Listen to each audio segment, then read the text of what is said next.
తెలంగాణ రాష్ట్రంలో పొరపోరు కోసం ఎన్నికల ప్రక్రియ వేగంగా ముందుకు సాగుతుంది. ఇవాళ్టితో నామినేషన్ల ఉపసంహరణ ప్రక్రియకు గడువు ముగియనుంది. ఇప్పటికే నామినేషన్ల పరిశీలన ప్రక్రియను పూర్తి చేసిన అధికారులు ఇవాళ సాయంత్రం బరిలో నిలిచే అభ్యర్థుల తుది జాబితాను రిలీజ్ చేయబోతున్నారు.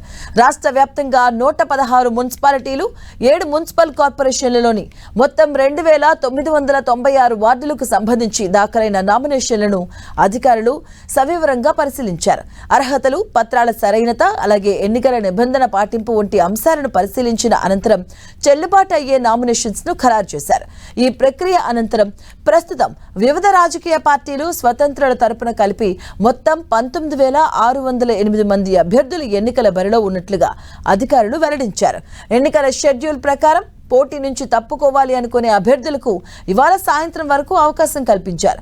ఉపసంహరణ గడువు ముగిసిన వెంటనే సాయంత్రం బరిలో నిలిచే అభ్యర్థుల తుది జాబితాను రాష్ట్ర ఎన్నికల సంఘం అధికారికంగా ఆన్లైన్లో ప్రకటించనుంది. ఈ జాబితా ఖరారవడంతో పోలింగ్కు సంబంధించిన ఏర్పాట్లు మరింత వేగవంతం కాబోతున్నాయి. ఇక ఫిబ్రవరి 11న పోలింగ్ నిర్వహించి 2 రోజుల అనంతరం 13వ తేదీన ఓట్ల లెక్కింపు చేపట్టి ఫలితాలు వెల్లడించబోతున్నారు.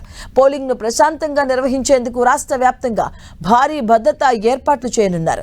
సున్నిత ప్రాంతాల్లో అదనపు బలగాలను కూడా మోహరించడంతో పాటు ఎన్నికల నియమావళికి కఠినంగా అమలు చేయాలని ఎన్నికల అధికారులు ఆదేశాలు జారీ చేశారు.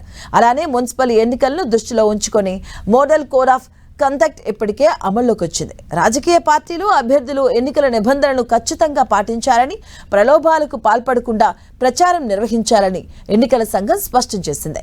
అలాగే ఓటర్లను ప్రభావితం చేసే చర్యలపై కఠిన చర్యలు తీసుకుంటామని హెచ్చరించింది.